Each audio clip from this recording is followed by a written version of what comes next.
Hi, and welcome to the Cosmic Prayer. I am very, very excited and happy to be here right now. My name is Reverend Laura, and I'm here every Monday shining the light on prayer and inviting on a super guest, a wonderful, inspirational light who is willing to share their own understanding and knowing and wisdom of prayer and how prayer has affected their lives and how then they take that knowing of prayer out into the world and to know the truth, to know the love, and to know the divinity within. So we, over the last couple of years, we have really been fortunate to have some amazing guests coming onto this broadcast. And today is no exception. I'm very, very excited to be here with Reverend Laura Hallett. I know Reverend Laura from my studies at Holmes Institute, as she is one of the leaders and facilitators of the courses and in the faculty there, and learning through her creating virtual community has been a blessing for me, and I'm sure for many others. And Reverend Laura is the Senior Minister of Centers for Spiritual Living, Greater Las Vegas. I'll be showing the website a little later in the show because it really, truly is an inspirational site. And I know the work that she's doing is groundbreaking. And Reverend Laura's personal goal for ministry is to have a vision-led, heart-centered, thriving center that's actively involved in the greater community. And she has a passion and desire to share the principles of science of mind philosophy with others, and to this also desire to develop a mystical consciousness. And we're going to talk a little bit more about that. Reverend Laura has her own personal website with so many offerings and classes and retreats. And I know that she's just come back from offering a women's retreat. We'll talk a little bit about that. And I am going to bring Reverend Laura here onto the Cosmic Prayer. Welcome. Welcome. Thank you. Thank you so much, Reverend Laura. There's two Reverend Lauras at once. I know. Yeah, I love it. And it's just great that you're here and sharing and to have got to know you a little bit over the past year or so, and for you to be here now to share prayer and what prayer means for you. And I'm really interested because I know when I've been in class with you, your idea of prayer has been really about centering and connecting with the breath. And I'm just really, I'd love to know, and for you to share, what was your first experience with spiritual mind treatment? How did you discover spiritual mind treatment? How did you start using it for your own life? So I came to this whole philosophy kind of in the back channel. I wasn't looking for anything for church, religion, anything like that. I wasn't on a spiritual journey. I was a computer specialist at an elementary school, and a friend of mine was setting up a new bookstore at the church here in Las Vegas. And so she asked me to come and help her set up the database, I had expertise in that. So I said, sure, why not? And I was very intrigued by the products that they had in the bookstore, the books, things I had never heard of before, interesting modalities for meditation and things like that. And so not too long after that, she was offering a class called Treatment and Meditation. And I had no clue whatsoever what treatment was, but I was intrigued by the meditation thing. And so I asked if I could audit the class. And they graciously allowed me to do that. And so I'm in this class, and treatment is what we call our affirmative prayer, spiritual mind treatment, or treatment for short.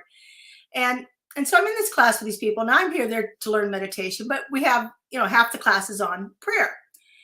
And I'm watching it. I have a very, very strong science background, a science teacher, computer specialist, very, very technical, very analytical, prove it to me, show me. I have to see this work. I have to experiment with it and prove it in my life to believe it.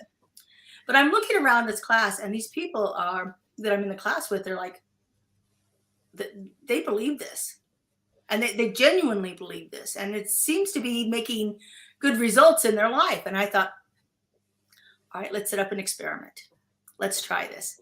And so I decided to take, one of my issues at the time was my financial well-being, my abundance and so forth. I had made a good living, but it was constantly paycheck to paycheck. And so I wanted to work on that. And just to clear away some debt and things like that. So I thought, okay, let me follow these steps. And so I started my treatment work with statements like, I pay my bills on time. And so it's just these affirmative statements. It's like, okay, so that's the first thing. I want to make sure that everything's paid on time. That's my first step. And so I worked with that, and within a couple of weeks, everything was totally current. I was feeling good about it. I thought, okay, well, let's expand this a little bit. So I pay my bills on time, and I have money left over, which, that was a good idea too. So I did that, and it was like, oh, look at this. So I pay my bills on time. I have money left over. And then as I was going through this, I thought, well, if I have the money left over, what am I doing with it? And then I thought, well, I've always wanted to support other charities and causes. And so I thought, okay, so I pay my bills on time. I have money left over to support the things I believe in. And so then I worked with that for a while. And by the end of this 10-week class, it was like miraculous on what on my whole attitude about money and wealth, and how I was processing all of this and everything. So it was like, well, this actually kind of works. And so I began to apply this same technique to lots of different things. And so as I was going through all my practitioner studies and so forth, I focused, I continued to focus on the prosperity and the money because I wanted to keep that steady. I focused on my health, and then I focused on my relationships. And so every day as I was driving to work, I had a long commute. And so I would drive to work and I would do my spiritual mind treatment. And my life just really began to open up. And I thought, well, look at this stuff actually works here.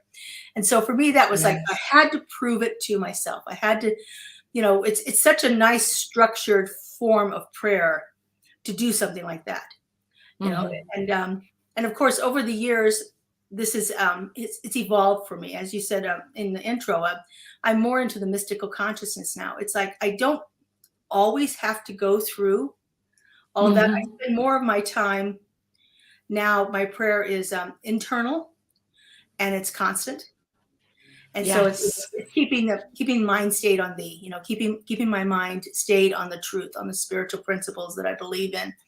And so it doesn't have to be, but when I get stuck on something, I have to go back. I have to, it's like, there's some kind of block in me or something like that. So I'm going to take it back into that. And, it's fun to watch it.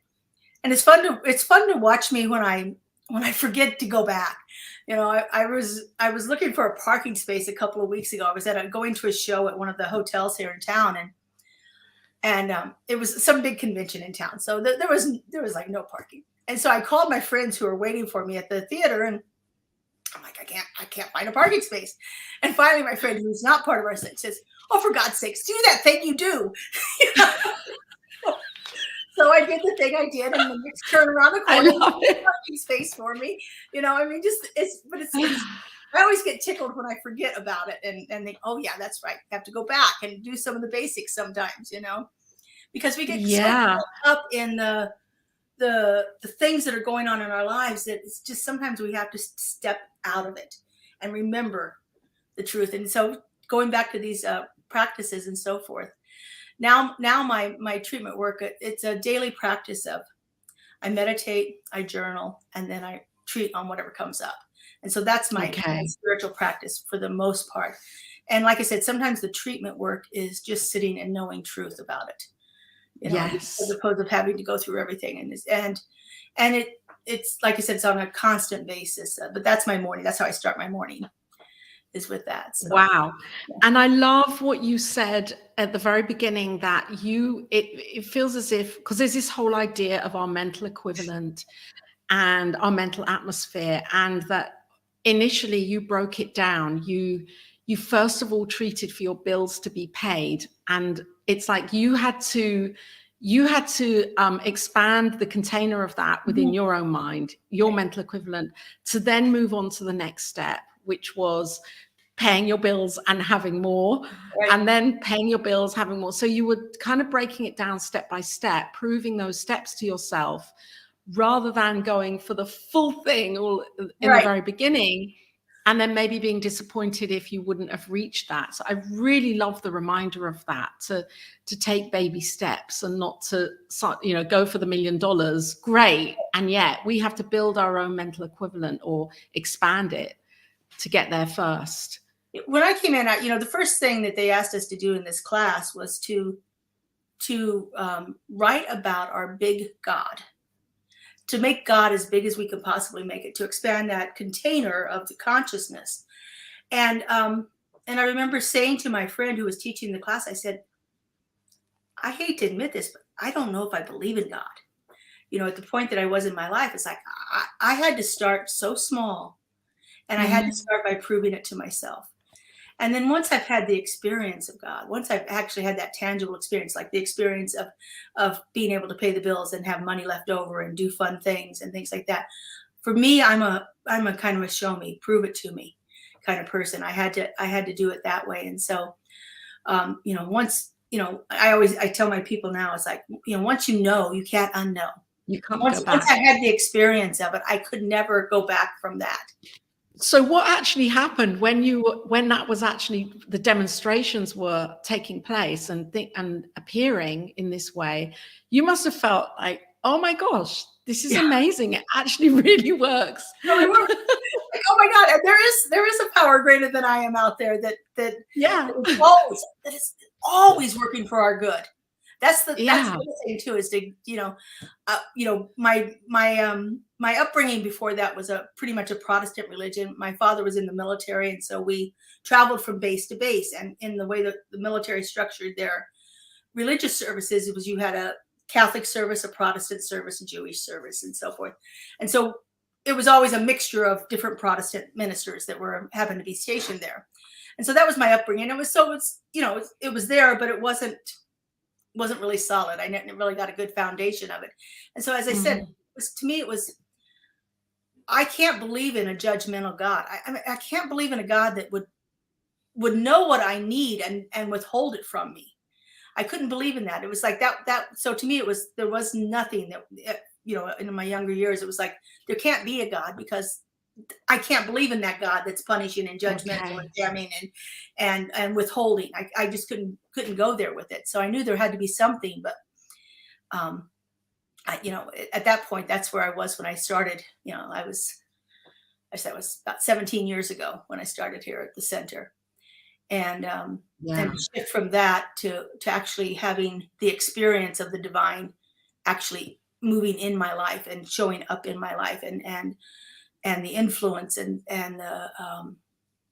the freedom that's available through knowing that connection.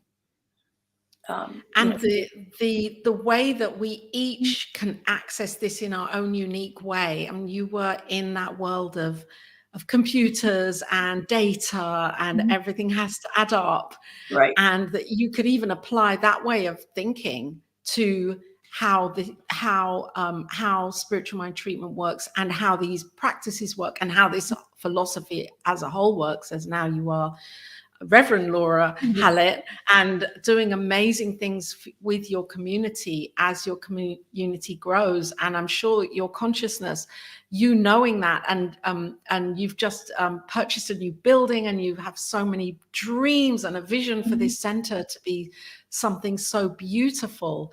How are you applying that to the creation of your center now, if there are frustrations with, wonderful builders and architects and all those people that kind of like to have a tea break? So currently my spiritual mind treatment is centered around obtaining building permits. So we are in that process. We bought a building that is completed on the outside.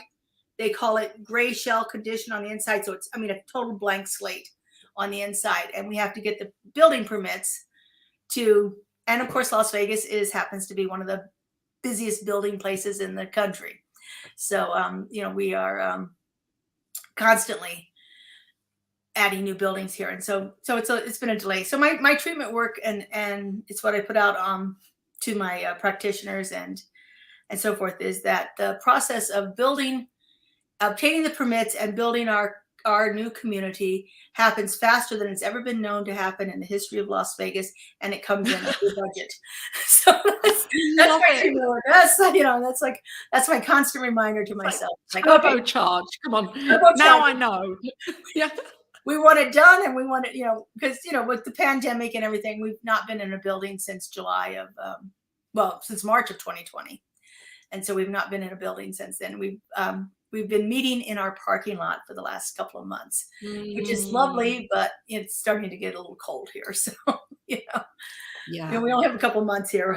Too hot in the summer and too cold in the winter, but we're working on that. So faster, and I love it. Faster than it's ever been known to happen before. So that's where we're at. You're inspiring your community and others and friends and people that to really use prayer. Absolutely. You're inspiring them now to kind of, okay, if we're going to do this, let's do this for a reason, for our community. And I wonder how your community actually, how you teach prayer now, knowing what you know. How do you bring that forwards? So I teach it in almost every class that I you do at our center, because it's such a powerful practice, and it's so instrumental in shifting our consciousness. And for me, like I said, the baby steps of it was the important part for me to begin that. And I think for people that are coming into the movement, baby steps are important for them also. And so I like to work with it. And as I said, I kind of teach it the way I practice it. We do meditations, and then we write about, I have people keep their journals open when they meditate, and I have them, whatever came up during your meditation, just write about it. And then we take that to the treatment work. When I teach treatment itself, though, it's not so much praying about the thing that you want, but it's about the experience and the feeling that you want to get out of it. So oftentimes people will say, let's just say, for instance, I need a new car. And so we go through this step, why do you need the new car? What do you want? What are you wanting to feel out of the new car? And so they'll come up with things like, well, I want to be able to get to work on time. I want to feel safe when I'm driving. I want to have the freedom to go whenever I want to go. And so instead of focusing on a blue car with 4 doors and a standard transmission, we focus on freedom and safety and peace of mind and so forth. And so we do our treatment work around those qualities of what we are wanting to experience instead of that actual thing, because we know that there's infinite possibilities out there, and maybe the perfect car for you is not blue, it's green, and it has 2 doors, and it's going to provide everything that you need in that moment. So we kind of take the total delineation and description of the things out of it and go back into what is the experience I'm wanting to have, because I think the experience is where the power of the prayer is. The thing doesn't show up in any way, but it's the experience that we're wanting to have. So we work on those qualities and things. Yes. Like that. Or anything that you want, you can do it that way. And that then opens us up to receiving other things that have those qualities as well. So we are then experiencing our life from that principle, from that value, from that aspect of God. Right. And that's when surprises pop in. Yes. It's like, oh, where did that come from? Well, you've been treating for this or knowing this and tapping into this quality of God. And so why wouldn't it show up in other wonderful ways as well? Right. I often encourage people to add something to their treatment work, like this and so much more, or this and even better. I know this is happening for me right now, and it's expanding in ways that I cannot even imagine. So it's like ending that prayer with that openness and that expansion feeling in there. That allows space. We say that, spirit abhors a void. It wants to fill a void, so open up the void. The bigger your container is, the more you can receive. And that it's interesting because I know that you were amazing when you came onto the Wisdom of the Mystics, and you talked about Joel Goldsmith and his work. And then after you was Reverend Dr. Peggy Hostetler, and she talked about Nona Brooks, the founder of Divine Science. And she was talking about how Nona never, ever, ever put a limit on anything. It was always, give me, show me, open me up to this infinite supply that is here. Because when we put a limit on it, that's our cap. Right. And Ernest Holmes was, his teachings were just don't limit, can create the atmosphere, do not create a limit to it in our minds.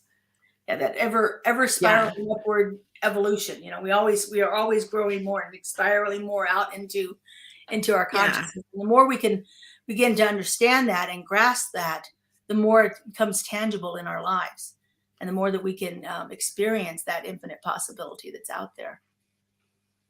And so I'm sure that, I'm not going to make an assumption, you may still treat for prosperity and for abundance, because that's our nature, as that's our true nature, is prosperity. We're prosperous beings, we're abundant beings.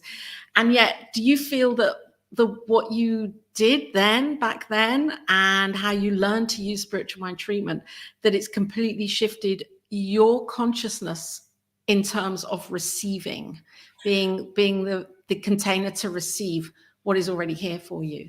That the treatment did it, and also the practice of tithing, because the practice of tithing for me is all about trust. Yes. Because when I tithe, I give first. Yes. Before I ever do anything else, I do the auto tithing thing, because it's like I want it gone first. I want it to be given first, not gone, but given first. Because to me, that's a deep trust. It's in the Bible, they mentioned the first fruits. We give our first fruits. So we not only are we giving first in trust, but we're also giving the best. The best quality of it. And so we're giving the best of ourselves out there. And when we do that, we receive even greater. So I had to prove that to myself. And so after I had been doing this treatment work for a while and I started tithing regularly to my center, and I was getting ready to go on a big trip. It was a big vacation. I hadn't taken one like this in a long time. We were going to be gone 3 weeks. I was leaving like 3 days before my next payday. And so I thought, well, I could just hold this tithe. I've already written out the check. I could just hold this tithe until I come back. I know I'm going to give it to him, but that little bit of money might come in handy in the next 3 days while I'm traveling, because it was right around that time. And it's like, okay, let's do that. So I got out of my car at the church and I left the check in my car.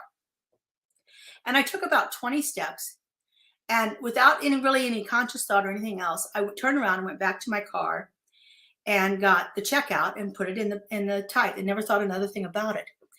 And the next morning when I got ready, I went and checked my mail, and in my mailbox was an unexpected check for $2,800.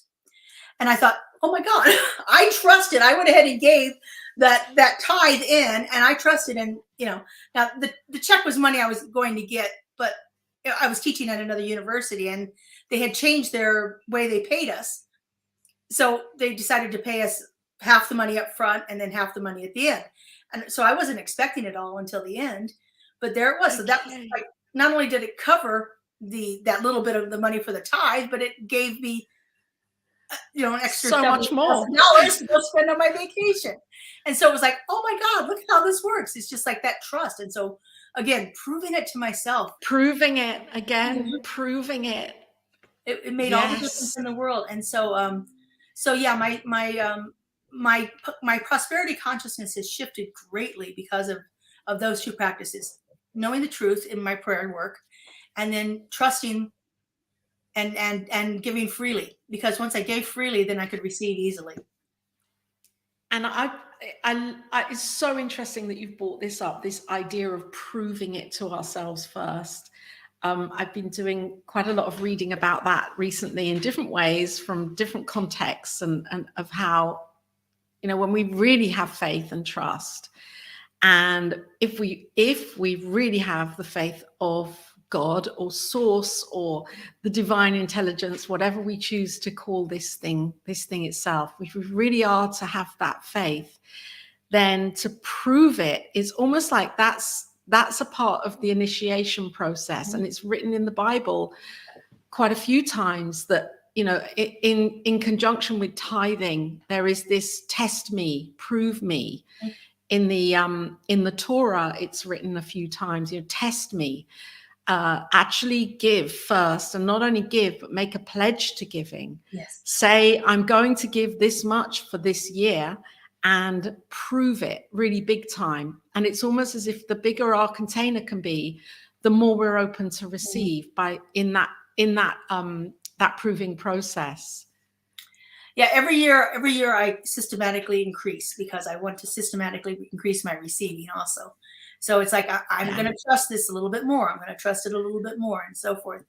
And so it feels like it's in a really good place for me in my life right now. And I'm honestly more prosperous than I've ever been. So, you know, again, yes, I proved it, and it works for me. And, you know, and I think that's one of the things I like to convey to people is, you know, giving real examples of how it's worked in my life, because not only, you know, as the master teacher said, this and so much more can you do too. You know, this and so much more can you do. And so it's like, you know, this is what I'm able to do. What can you do with it? You know, because there are infinite possibilities out there. And so it's just like, let's take it and prove it, you know? Yes. So I want to talk a little bit about the world or our planet, and just take this out a little bit further, this conversation to what's going on and what isn't going on. And what do you believe about prayer as a tool for really being able to, I know we're shifting our own consciousness, so we're not changing anything in the world of effect. We're changing the changes happening within us. Mm-hmm. We're not asking for something to change, or for, you know, for a harmonious situation or a war to end, because although we want that to happen, how can we really access, because for somebody that might just be discovering these teachings, for example, this idea, vision, our vision statement, a world that works for everyone. Now, even I wrangle with that sometimes, feeling that it sounds a little bit like a slogan of a world that works for everyone, and maybe this world is working for everyone on some level already, because we're perfect, whole, and complete, and experiencing this outpicturing of this beautiful life in the way that to the degree that we know. So how can prayer, if we were all praying, if everybody in the world was using spiritual mind treatment and affirmative prayer, what do you think the difference would be on our planet right now? Oh, I think it would be significant. I really do. I think that everyone joining in consciousness. I mean, I've read a lot of Lynn McTaggart's work on the intention experiment, and where she's been in prayer sessions with 250,000 people over the internet, and things like that, and the consciousness that happens, and where they were actually able to stop battles from engaging, and like a battle that was imminent. You know, Right. these large groups of people have sat there together and prayed, and it stopped. I know that any work that I do in consciousness affects other people. I know this, Right. and I don't have to send it out to them. I don't have to be purposeful about anybody else.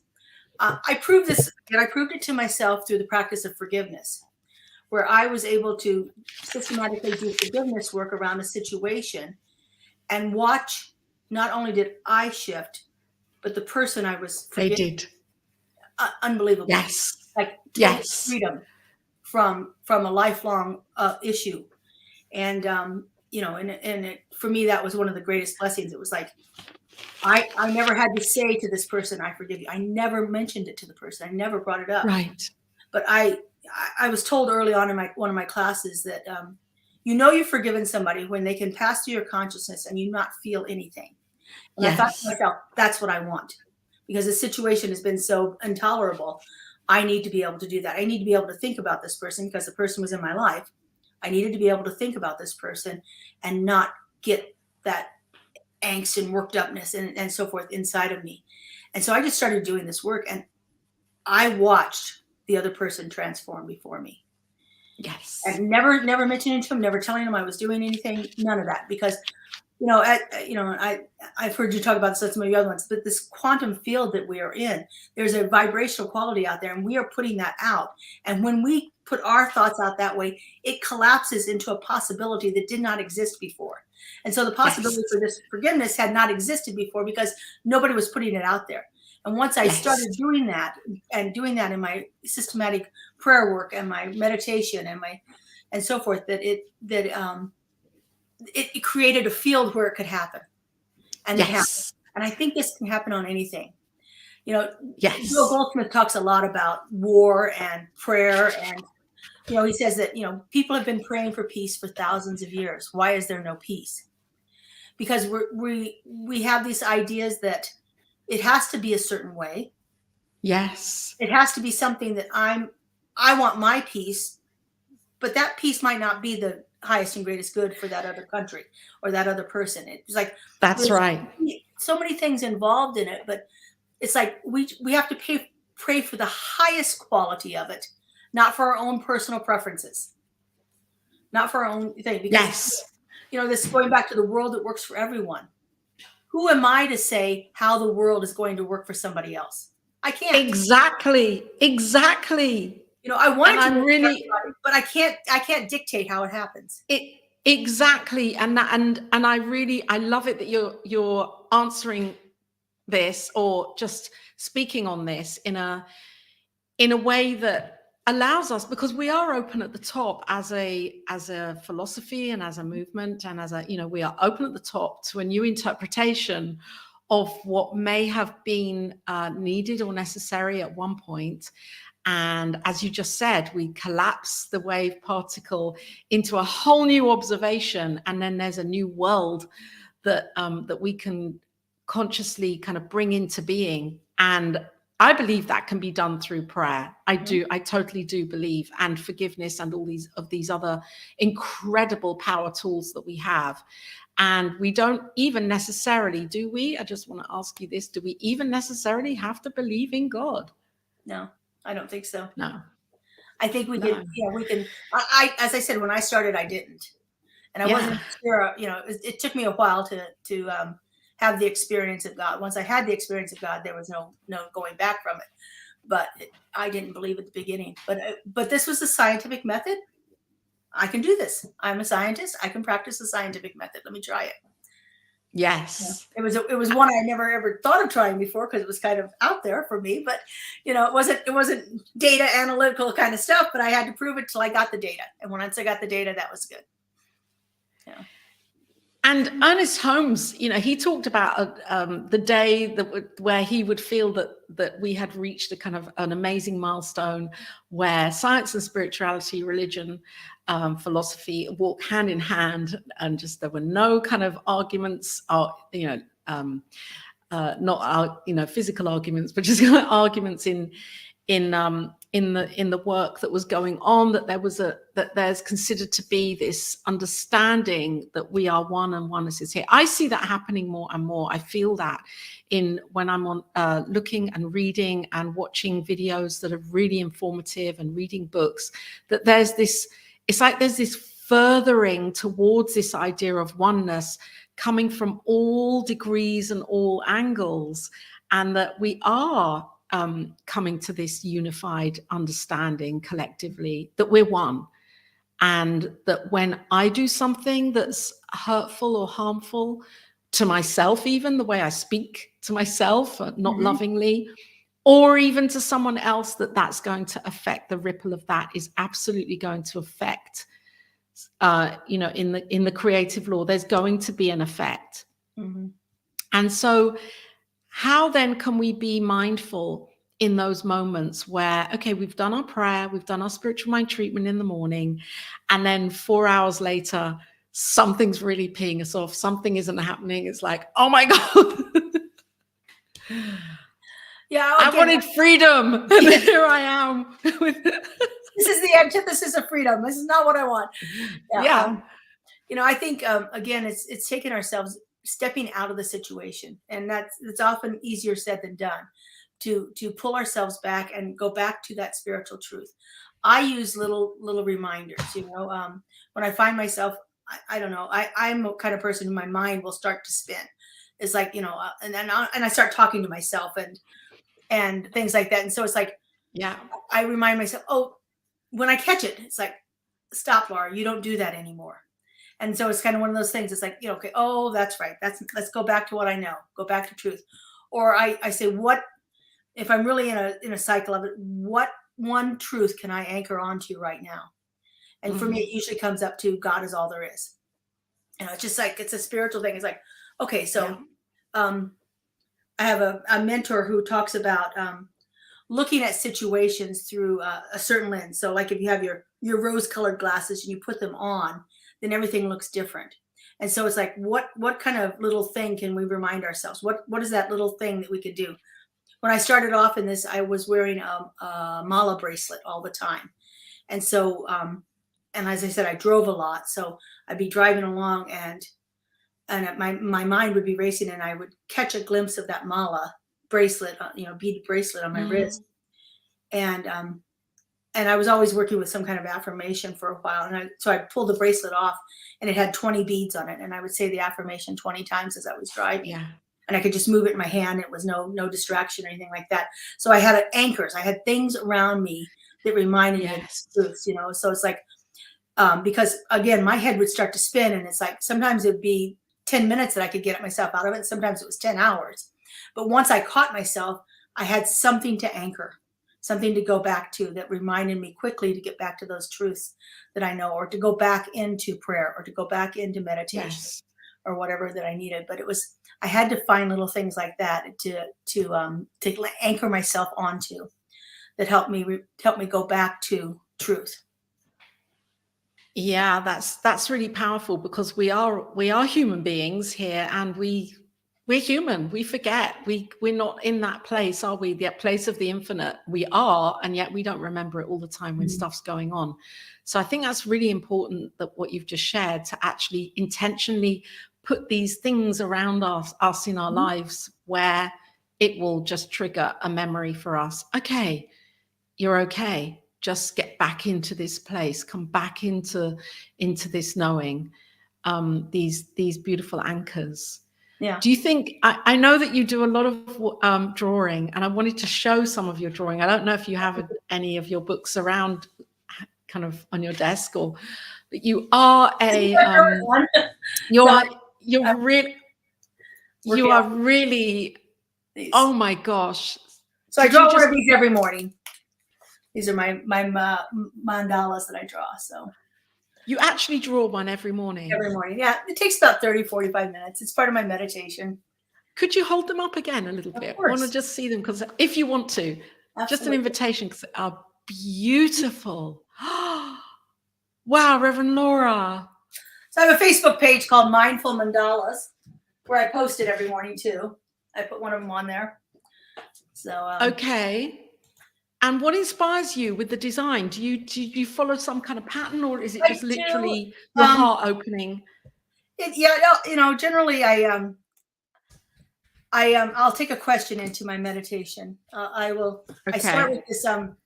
These are 3.5-inch square artist tiles. That's what I draw on. And I just hold it. And as I open up in the morning, I'm sitting here. And so sometimes there's something on my mind and I'll ask a question about that. And, like, what do I need to do in this situation or anything like that? But most often it's like, what do I need to know today? What do I need to know today to make this day a good day? And so then I just, I have a template that I use because I'm, like I said, a scientist. I like things to be, evenly divided, and, if it's going to be a circle, I want it to be circular, and, that kind of stuff. So I have a little template that I created to make this easy for myself. It's all part of my process that I teach. And then I just draw the little template in pencil, and then I take my ink pen and I start to see what comes out.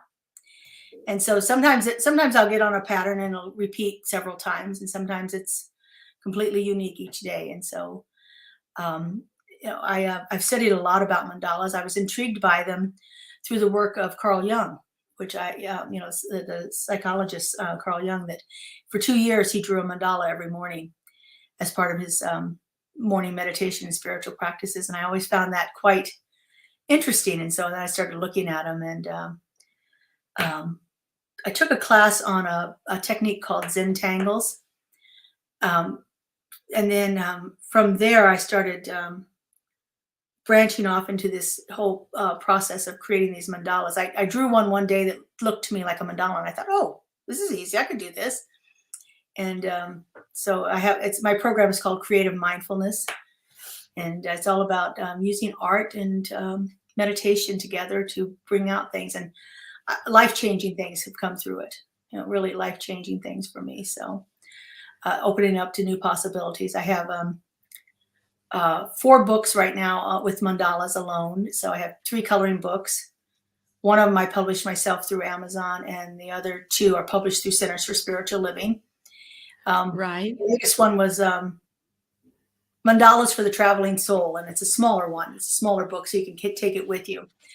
And each one has a affirmation, and then a mandala that I drew based on that affirmation. And so they're coloring books that people can buy and use to color. And I teach workshops on that. I spent 1 year going all over the Southwest here in the United States to different centers and teaching my workshop and speaking and so forth. And then I'm actually currently working on a program for certified facilitators of my program. So that will be coming out pretty soon. Oh, wow. You're certifying people to teach your teaching. Yes. For mandalas, for creating mandalas. Yes. How beautiful. That's really beautiful. Yeah. And what I find really interesting is that you came in and discovered Science of Mind through treatment, and you were proving it to yourself, and very kind of, it was like the logic and the law.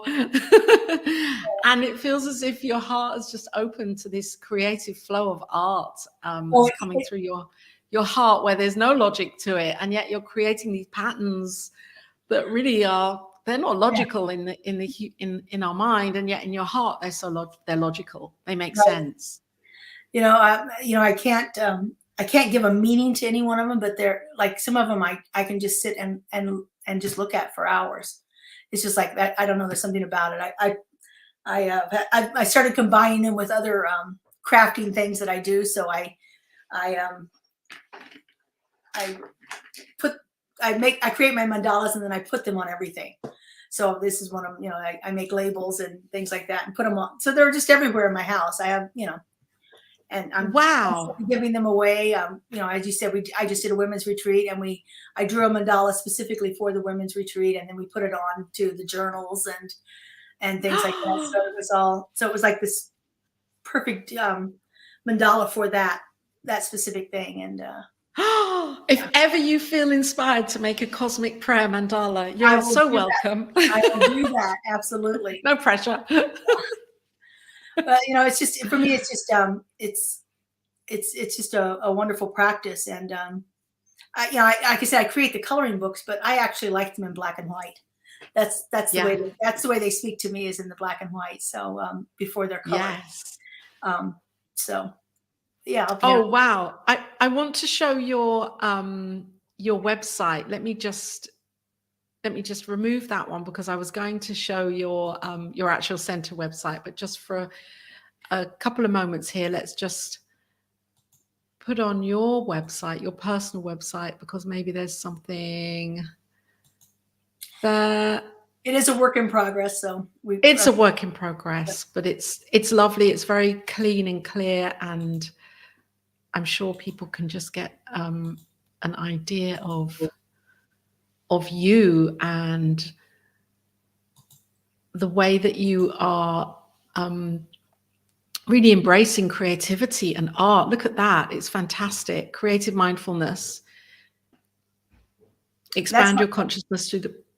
that's my mandala program, my creative mindfulness. And then transformation spirituality are the other classes that I create, facilitate. Currently, I'm working on a class on self-compassion. And then this is all about the program that I'm developing with a creative mindfulness. So it's the workshop. There's the daily guided practice of drawing with me every day. And then they'll become a certified creative mindfulness facilitator. So that's fantastic to actually become certified. And this is such a healing way to be in the world, to express. Are these all of yours? All of mine, yeah. All of the oh wow, all the mandalas on there are mine. Wow, I could just sit here looking at that for about half an hour, but I know I can't because we're on a show. But it's amazing. Wow. Yes. So for anybody that's watching here and now, if you're interested, then connect with Reverend Laura at her website, which is laurahallett.com, and also your center. I'd really like to show CSL Greater Las Vegas, because I know you're in the midst of creating a beautiful community space for people to come and be, basically. And here's the website, which is really dynamic. I love what you've created here with your graphics. Yeah, we have a wonderful, and there's your our media tech person is fabulous, and she does a wonderful job of creating a website for us. Yeah.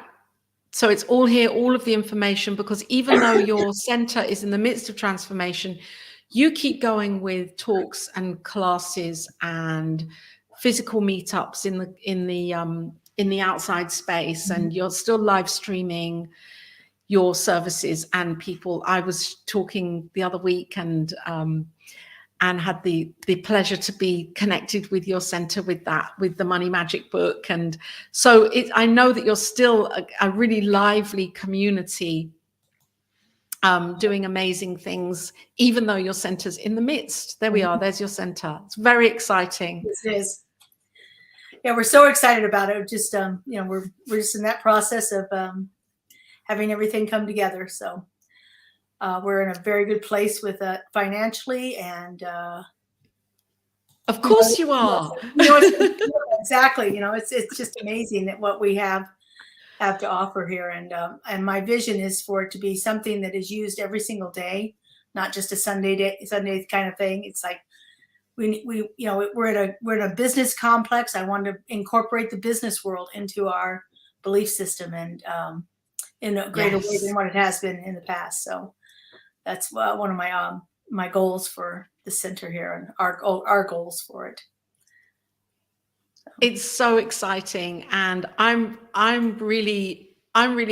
excited for you to come back onto the Cosmic Prayer when your center is like really opened and serving in the way that the vision that you have, in the way that you vision it to be serving your community, and to come back and to share, and just to talk more again about prosperity and prayer, and how prayer may have really opened up other avenues for prosperity for your whole community.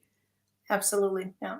It's exciting now. We're on this tangible edge, and we can just feel it building, and feel it. Yeah. Yes, it really is. It's great. It's a great place to be, and it's a great place to be growing a new center. And well, we're not a new center. We've been in Las Vegas since 1958, but we're in a new building. So yeah, we're well established here. Ernest Holmes actually signed our charter and helped open our building back in 1969 or 1959. And so, we're that is so powerful. Yeah. That is such a blessing. I mean, that's almost like it's here and it's not going anywhere. Not going anywhere. No, we are here, and we are here to serve the community, and we're blessed to be in this location to do that. So. Fantastic. So for anybody watching right now, or if you're finding this later on, then check out CSL Greater Las Vegas, and you can connect with the practitioners there, or Reverend Laura, and there are addresses on there for you to connect and to find out more and discover all of the amazing offerings that they have at that center. And so I wonder, Reverend Laura, if you would, before we leave today, if you would share a prayer I would be here lovely. on the Happy Cosmic to. Prayer. That would be lovely. Thank you. That would be amazing. All right. So I'm going to hand it over to you. Okay, I great. could join, but I'd rather you, I get the feeling for you to go for it here. Okay, sounds good. All I'm right. going to remove myself for a moment. And so I just invite you to turn within. For me, that means going into my heart center and breathing into that space and that place within my being where I feel the presence of the divine, where I know it is operating through me, in me, and as me. And so right here and right now, from this place, I know that there is only one power, one presence, one divine creative source of all. And though that one goes by many names and shows up in many incarnations, I simply know it as God, Spirit, the divine. I know that it is that universal love intelligence that has so beautifully orchestrated this entire universe, brought it into existence through its own energy, through its own essence. That one created all. And I know that it created in that infinite intelligence and wisdom. I know that there is a beautiful peace and harmony that is flowing through all of life. Instilled in the beginning, before ever the world began, was this one. And because I know that there is only one, I know that I am one with it. I know that that universal creative intelligence is the driving and guiding force of my life. And because I know this is true for me, I know this is true for everyone. That each one of us is that perfect emanation of the one, endowed with that love, that intelligence, that creativity, that harmony. I know that this is the truth of all life, and I know that it can be no other way.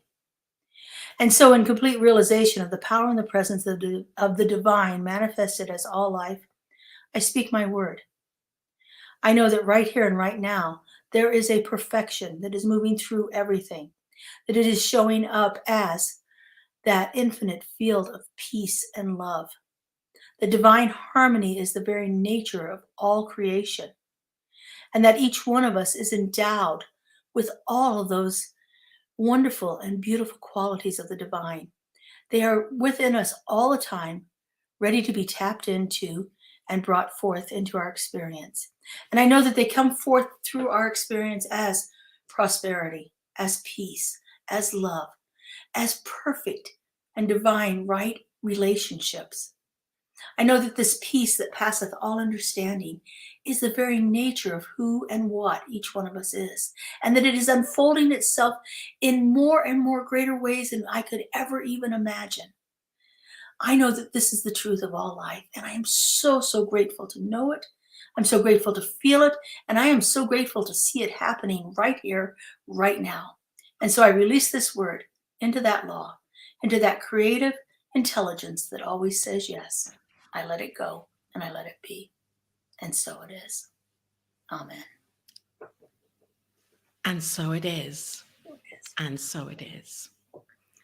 Thank you Thank so you, much. Reverend Laura. Thank you for being here and for sharing and for letting us all know about you and the work that you're doing in the world. Yeah. Thank you. Well, it certainly is a joy. I never thought I would be in this place back when I was a science teacher, but I am so Well, happy to be here.